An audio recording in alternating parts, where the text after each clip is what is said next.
Eh bien, quand on cherche une perpendiculaire, c'est toujours les deux autres. Je cherche le ds perpendiculaire à quoi? Perpendiculaire au mouvement du fluide. Quand vous êtes dans un tuyau, le fluide il circule comme ceci, la section c'est ça. Donc on prend un ds dans la section. Si on prend un ds dans la section, ce sera r dθ dr, pas dx. On est d'accord? Donc la surface c'est la section. Donc tout simplement, ça fait ceci. Donc le ds pour nous, c'est r dθ fois dr. Et comme le problème ne dépend pas de θ, on a une symétrie axiale, sauf qu'on peut intégrer directement le θ de 0 à 2π, donc vous aurez 2πr dr. Et 2πr dr, vous savez ce que c'est? C'est une couronne à vue. C'est la surface qui se trouve entre deux cercles, l'un de rayon R et l'autre de rayon R plus dr. Donc 2πr, c'est le périmètre, multiplié par l'épaisseur, et il y a dr. D'accord? Donc voilà la surface. Donc, puisque le mouvement se fait dans la direction x, donc la section perpendiculaire à x, c'est les deux autres, c'est-à-dire θ et r. Donc on va considérer ds, dr, et là c'est r dθ, parce qu'il ne marche pas tout seul, le dt. Voilà pour cette parenthèse.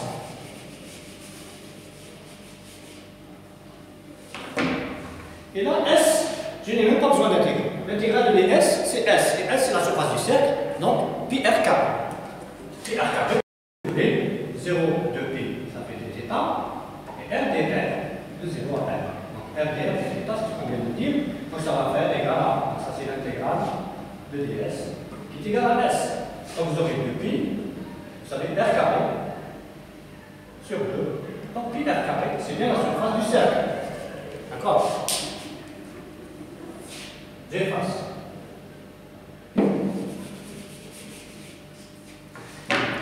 Donc Tm égale 1 sur S, je vais dire pi r carré directement, puisqu'on vient de le voir, intégrale de 0 à 2pi si vous voulez, et là intégrale de 0 à r de t ds. Le t, c'est-à-dire Tp plus C2 1 moins R sur R carré R dθ. Puisque le R dr, puisque R dθ, il est déjà 2 R dθ. Donc on va avoir Tm égale 2pi sur pi r carré. Et là, on va intégrer et remplacer directement. Puisqu'on remplace par 0, ça va donner 0. Donc on prend que le r. Donc Tp fois r, ça fait TPr. Donc ça fait Tp r carré sur 2. Ça y est, avec Tp fois r. R carré sur 2. Ensuite, C2 fois 1 fois R. Donc plus C2, R carré sur 2. C'est réglé. C2 avec le 1. Maintenant, C2 avec R carré. Donc C2, on a déjà un R carré en bas. Il va rester unique par là. Il va rester un R carré que multiplie R, c'est-à-dire R au cube. R au cube, ça fait R carré sur 4. Voilà donc.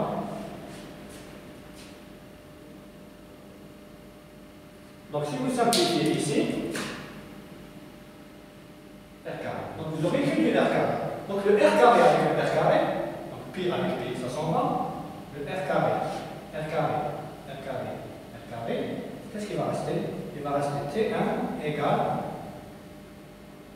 2 fois, j'ai oublié le 2 aussi, il va s'en aller. Donc vous aurez TP plus C2, n'est-ce pas? Parce que 2 avec le 2, ça va s'en aller, plus Ah pardon, il y a moins ici. Moins c'est 2 fois.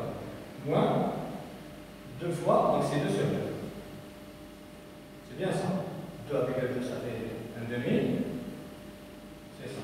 Donc vous aurez égal à TP plus C2 sur 2. Voilà la température moyenne.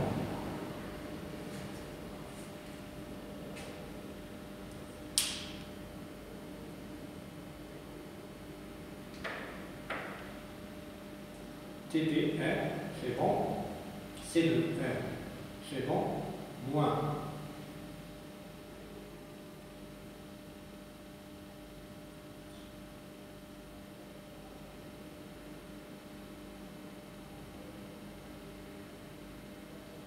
Bon, maintenant, je vous pose la question. Si la température moyenne est égale à la température de la paroi, plus C carré sur 2. Ça veut dire que le fluide est plus chaud que la paroi, ou l'inverse? Beaucoup d'étudiants vont me dire, le fluide est plus chaud que la paroi, puisque TP plus, température de paroi plus. Eh bien non, on ne sait pas si la constante C2 est positive ou négative. Si la constante C2 est positive, le fluide est plus chaud que la paroi. Si la constante C2 est négative, le fluide est plus froid que la paroi. Donc on a trouvé la valeur de Tm, c'est une constante. Maintenant, il va falloir dériver la température et remplacer par R. Donc je garde la température ici. dt sur dr, en R égale R, ça va être, donc constante, il n'y a pas de problème, moins, donc moins 2 C2 R sur R carré, en R égale R. Donc ça va faire moins 2 C2 sur R. Donc H va être égal à moins lambda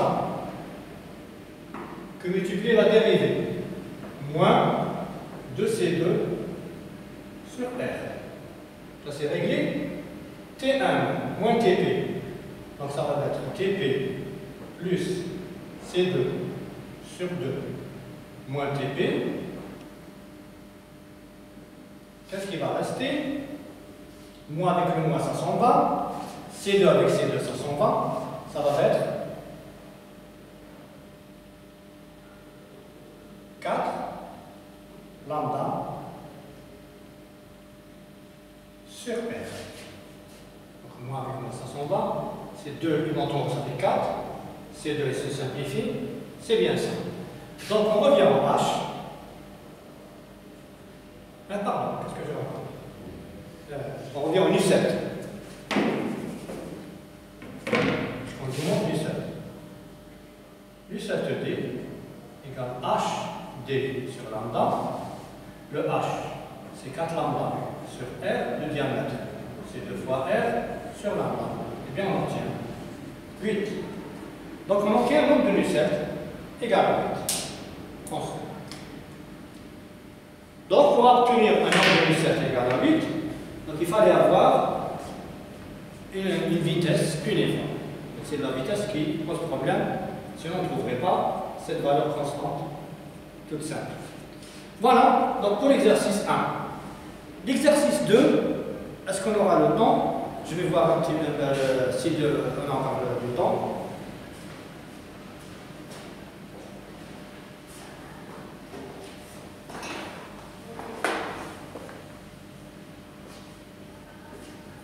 Bon, je vais essayer de poser le problème, parce que je doute qu'on a beaucoup de temps pour faire cet exercice.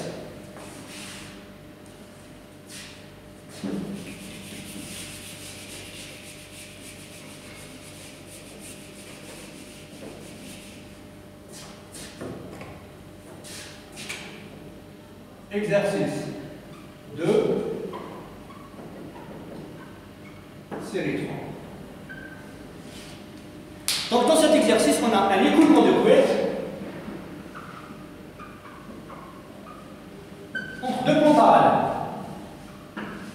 deux plans parallèles infinis.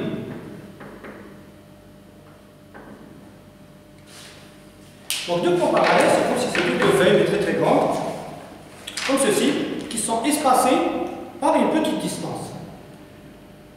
Donc on met un fluide à l'intérieur. Initialement, le fluide ne bouge pas. On le fait bouger comment? En bougeant une des plaques. Donc en bougeant, en entraînant une des plaques avec une vitesse constante, par adhérence, c'est-à-dire le fluide il adhère et colle à la paroi à cause de la viscosité, et donc le fluide va se mettre en mouvement. Donc si la vitesse est constante, au bout d'un certain temps, on va avoir un régime d'écoulement établi. Vous allez me dire si la plaque va glisser, donc il ne reste plus de plaque de ce côté-là. Non, je vous ai dit qu'on a une plaque qui va de moins l'infini à plus l'infini. Et nous, on est au milieu. Donc c'est comme la plaque n'avait pas d'extrémité. Donc il y a un fluide qui circule entre deux plaques parce que l'une des plaques bouge avec une vitesse constante V.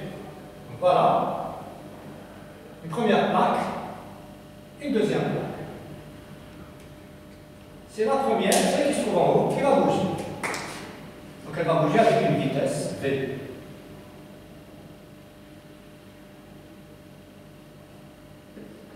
V. Constante. Bon, j'enlève le vecteur.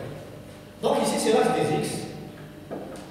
Et on va avoir un axe des Y, comme ceci.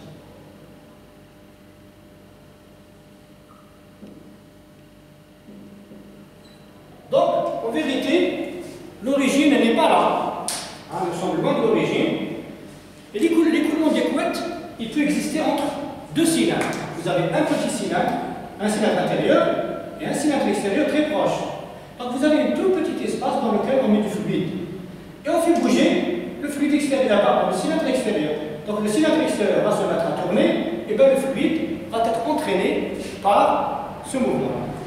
Donc, comme on sait que, à cause de l'adhérence du fluide à la paroi, donc les couches de fluide qui sont proches, qui sont collées à la paroi inférieure, qui ne bougent pas, ils vont avoir une vitesse 0, donc on va avoir une vitesse égale à 0, en y égale 0, et en y égale à 1, supposons que la distance qui nous sépare c'est L, donc en y égale à L, on a V égale V.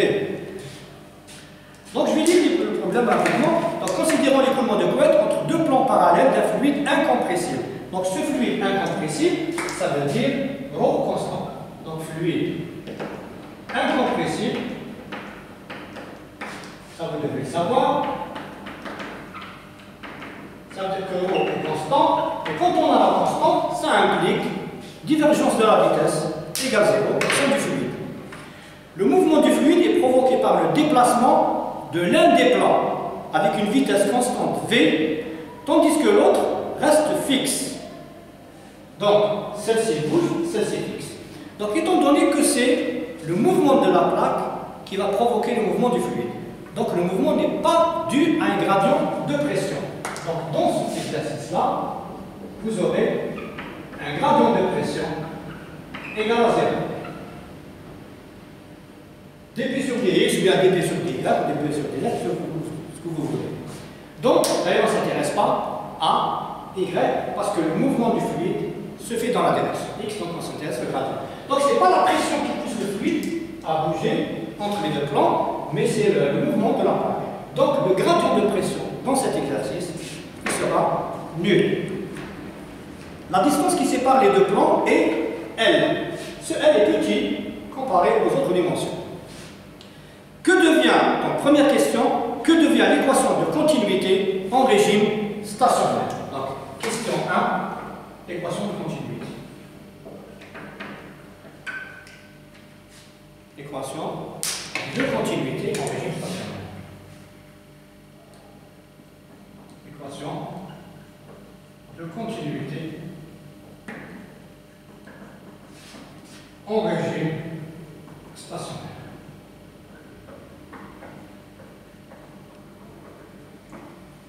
Eh bien, l'équation de continuité, c'est quoi? C'est l'équation de conservation de la masse, que nous avons donc établie dans le chapitre 2. On n'a pas fait en présentiel, mais elle figure sur le document que je vous ai fourni. Donc l'équation de continuité, c'est quoi? C'est tout simplement dO sur dt plus divergence de fil, la densité de flux massique, rappelez-vous, qui est égale à ρ fois la vitesse. ρ fois la vitesse moyenne. Égal à 0. Donc régime stationnaire, le premier terme va disparaître. Ρ constant. Si le ρ est constant, il sort de la divergence. Divergence, c'est une somme de dérivées. Donc il peut sortir de la dérivée, donc vous aurez ρ divergence de la vitesse égale à 0, qui implique que c'est la divergence de la vitesse qui est égale à 0. Et divergence de la vitesse égale à 0, c'est tout simplement d, soit on appelle Vx, Vy, Vz, soit on appelle UVW. On va appeler Vx plus dVy sur dy plus dvz sur dz. Donc voilà la divergence de v égale à 0. Donc chaque fois que vous avez un fluide incompressible, divergence de la vitesse égale à 0. Et bien entendu, comme notre vitesse, la vitesse du fluide, le fluide se déplace de gauche à droite, donc dans la direction x. Donc on a Vx, mais on n'a pas les autres. Il n'y a pas de mouvement de fluide dans la direction y, il n'y a pas de mouvement de fluide dans la direction z. Donc vous avez uniquement